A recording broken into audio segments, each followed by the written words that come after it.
Kia ora, in today's news. In another privacy breach, TSB Bank has just confirmed 350 of its clients have been affected by a computer glitch that has seen personal tax details mailed out to the wrong people. The bank's chief executive, Kevin Murphy, says some customers have received their own resident withholding tax certificates, as well as those of others, while other customers haven't received anything at all. Mr Murphy says bank account numbers, tax and interest details were on the certificates, but account balances and transaction details were not disclosed. The United States is playing down a report that North Korea has succeeded in fitting its ballistic missiles with nuclear warheads. The claim comes from a Defense Intelligence Agency report that was read out at a congressional hearing.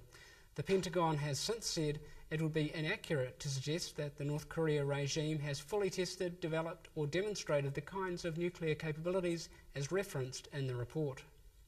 Vindication of sorts for the Prime Minister as the Auditor-General rules out an inquiry into the appointment of his school friend to head the country's top spy agency.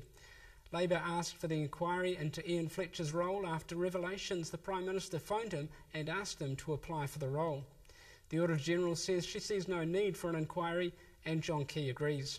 Actually, people need to take Labour and the Greens not with a pinch of salt but with a bucket of salt. I mean, at the end of the day, if you read the Auditor-General's statement, it's absolutely crystal clear that I acted totally above board and there was nothing for her to go and investigate. People affected by a mass recall of Japanese cars should know within the next few days whether their vehicle has to come off the road. 3.4 million Toyota, Honda, Mazda and Nissan vehicles are being recalled worldwide because of faulty passenger airbags. Toyota says around 5,000 cars could be recalled. About 900 Honda Civics sold in this country are also being recalled. The government says it is standing by its pledge not to mine protected conservation land. Green MP Catherine Delahunty says she has documents and legal advice showing a mining company has an exploration permit for protected land in Thames. Energy Minister Simon Bridges has asked Ms Delahunty to share her legal opinion. Prospecting and exploration permits do allow for drilling, but that's quite different from drilling for mining purposes, which we have a policy against. At least 3 New Zealanders will be at St Paul's Cathedral for the funeral of Margaret Thatcher. Nurses known only as Kate and Janice, who had been her constant companions in recent years, will attend, and third-ranked Cabinet Minister Jerry Brownlee will officially represent New Zealand. More than 2,000 people will attend Wednesday's service, including the Queen, who hasn't attended a funeral for a former Prime Minister since Sir Winston Churchill's in 1965.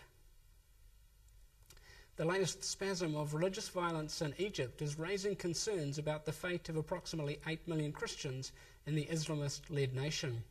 The tradition of tolerance is eroding as security grows lax, the economy tumbles and conservative Islamic groups gain strength. 5 Christians died last week in sectarian violence. President Morsi has promised protection, but many Christians feel the government cannot or will not protect them. Filling out census forms online looks set to become a permanent option. Minister of Statistics, Maurice Williamson, has released figures that show around 35% of all forms this year were completed via the internet. He says while no final decisions about the next census have been made, he indicated the online option could play a major part. That's our news for today. Paul Marie.